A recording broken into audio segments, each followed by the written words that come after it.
Hello hello, aujourd'hui on se retrouve à nouveau sur Photoshop pour parler d'une nouvelle astuce pour la retouche des photos de portrait.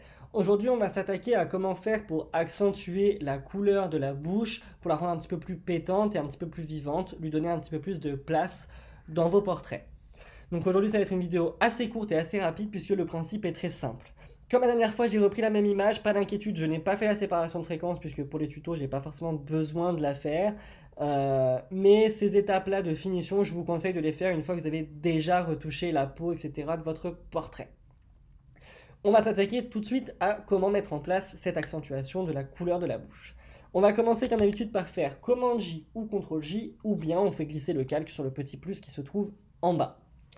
Ensuite, on va aller chercher dans les calques de réglage, on va aller prendre le calque qui concerne la vibrance. Lorsque je clique dessus, je tombe sur un panneau qui a donc deux réglages, la vibrance et la saturation.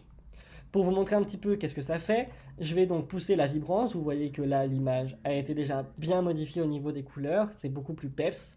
Et je vais pousser également la saturation. Donc là, vous voyez qu'on est sur une image vraiment un peu violente. Moi, c'est quelque chose qui ne me plaît pas du tout, évidemment. Donc aujourd'hui, je vais vous expliquer comment faire pour avoir un réglage plutôt subtil, encore assez naturel, et pour ne pas être trop violent dans votre retouche et dans cette accentuation de la couleur. Pour mieux pouvoir mettre en place, je vais zoomer au niveau de la bouche pour voir un petit peu mieux ce que je vais faire. Je vais donc commencer par la vibrance. Je vais aller chercher une valeur, je vais aller directement vers une valeur un petit peu haute comme ça, peut-être 43. Vous voyez, si je regarde un petit peu la zone de la bouche en faisant avant-après, la couleur a été un petit peu modifiée. C'est pas encore trop violent, c'est encore assez subtil, mais j'ai une petite modification qui la rend un petit peu plus peps et un petit peu plus vivante. Ensuite, pour accentuer un petit peu plus ça, je vais aller modifier un petit peu la saturation pour la rendre encore un petit peu plus saturée. Attention, là c'est pareil, je vais essayer, si je veux rester dans quelque chose d'assez naturel, je vais essayer de ne pas pousser trop loin pour avoir encore un effet assez naturel, justement, comme j'aime déjà de le dire. Donc là, 10, ça me semble déjà pas mal. Si je vous fais un petit avant-après, vous voyez clairement que la couleur de la bouche a déjà bien changé, elle est beaucoup plus peps, beaucoup plus présente et un petit peu plus vivante. Donc moi je pense que ces valeurs-là sont plutôt pas mal. Elles peuvent, je pense, s'appliquer à pas mal de portraits et vous permettre d'accentuer pas mal les bouches de vos modèles. Donc ça peut être, on va dire, entre guillemets, des réglages de base. Après, évidemment, vous pouvez les ajuster en fonction de ce que vous voulez réaliser. Si vous voulez que la bouche soit vraiment hyper pétante, si vous voulez carrément modifier la couleur des lèvres, ça va vraiment dépendre de ce que vous souhaitez et du parti pris que vous souhaitez prendre. Moi, là, pour le coup, je vais rester sur quelque chose d'assez naturel. Donc maintenant que mon premier calque de réglage est OK, je vais aller chercher mon deuxième. Donc toujours dans la même zone. Cette fois-ci, je vais prendre un outil de courbe. Donc ça nous ouvre ce petit panneau avec donc notre courbe qui est ici, dont on s'est déjà servi pour le Dodge and Burn par exemple. Si vous n'avez pas encore vu la vidéo, je vous laisse aller checker dans le petit i pour la regarder. Et là, dans cette courbe, je vais aller m'assurer ici que je suis bien sur RVB. Donc c'est sur les couleurs des couches de l'image, donc rouge, vert, bleu. Hop, donc je vais rester là-dessus. Et ensuite, ce qu'on va faire dans cette courbe, c'est qu'on va aller créer deux points. Ça va être des points, mais très très très très subtils, qui vont nous permettre juste de modifier un tout petit peu et de la rendre encore un petit peu plus pétante. Donc je vais créer un premier point et un deuxième point. Vous pouvez les créer n'importe où puisque du coup ils bougent. Hein. Donc vous pouvez les créer absolument n'importe où. Ce que je vais faire, c'est que mon premier, je vais aller chercher une valeur qui va être pas très loin déjà de ça au final. Quelque chose comme ça me semble déjà pas trop mal. Vous voyez, pour le moment là, ça se voit presque pas pour le coup. Ce que je peux faire peut-être, c'est modifier encore un tout petit peu. Je vais le faire là avec mon clavier numérique parce que ça va aller un petit peu plus vite. Je vais me mettre à des valeurs que j'ai déjà utilisées. Vous voyez là, ça a modifié un petit peu, ça me plaît plutôt pas mal.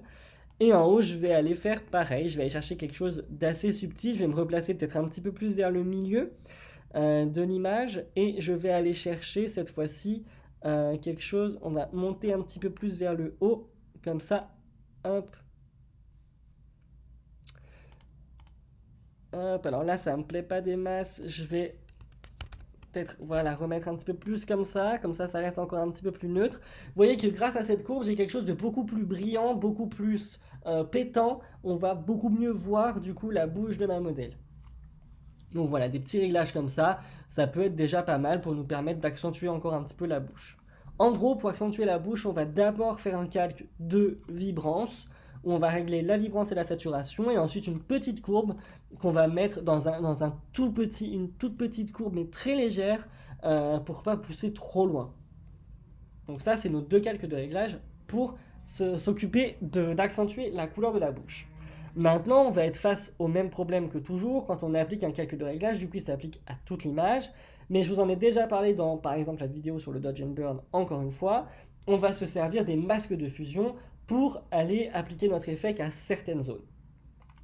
Au lieu de me servir de chacun des masques de fusion de mes deux calques, ce que je vais faire, c'est que je vais prendre mes deux calques et les mettre dans un seul et même groupe. Ensuite, sur ce groupe-là, je vais cliquer sur le titre et aller cliquer sur le masque de fusion. Comme ça, je mets un masque de fusion à tout mon groupe et je peux gérer les deux calques en même temps. Je vais faire comme pour le Dodge and Burn, commande I ou CTRL I pour inverser mon masque. Il passe donc en noir, ce qui veut dire qu'il ne s'applique nulle part. Et je vais faire comme la dernière fois, je vais prendre un pinceau avec une couleur blanche et je vais mettre une opacité, par exemple pour le moment, à 100 et un flux à 100. Ensuite, je vais zoomer dans la zone que je souhaite travailler. Et là, du coup, je vais aller révéler mon calque sur cette zone. Hop. Je fais ça assez grossièrement. Évidemment, vous pouvez le faire de façon un petit peu plus précise quand même. Et comme vous voyez, maintenant mon calque ne s'est appliqué qu'à la bouche. Maintenant, si du coup je me dis, ah bah finalement mon effet est un peu trop fort et qu'il est du coup, enfin il ne plaît pas des masses, ce qui est à peu près le cas là, à l'heure actuelle, je vais donc me servir grâce au masque de fusion. Je vais prendre l'opacité de mon pinceau et la baisser. Je vais peut-être la baisser à 60 et mon flux je vais le mettre à 60 aussi. Comme ça je vais avoir quelque chose de plus léger. Je vais me remettre au niveau de la bouche et je vais passer mon pinceau. Et vous voyez qu'au premier passage, j'ai quelque chose qui me plaît un peu plus. C'est plus léger, on la voit quand même un peu plus, mais c'est plus léger. C'est là tout l'avantage du coup du masque de fusion quand on fait ce genre de réglage, c'est que du coup après si on se rend compte que finalement ça ne nous plaît pas, on peut toujours un petit peu moduler l'opacité et l'impact sur notre photo. Voilà, donc du coup pour cette vidéo c'était à peu près tout au niveau de l'explication de comment mettre ça en place. Après évidemment c'est quelque chose que vous pouvez combiner avec d'autres petits réglages de finition, notamment ma dernière vidéo le pass haut. Par exemple, vous pouvez faire d'abord l'accentuation de la couleur de la bouche et ensuite pour améliorer sa netteté et améliorer sa définition, vous pouvez passer un petit peu le filtre passe haut à cet endroit également. Si jamais vous ne savez pas comment faire, je vous mets dans le petit la vidéo que j'ai réalisée sur le filtre passe haut pour améliorer les détails. Donc vous pouvez tout à fait combiner plusieurs réglages de finition pour améliorer votre portrait dans le détail.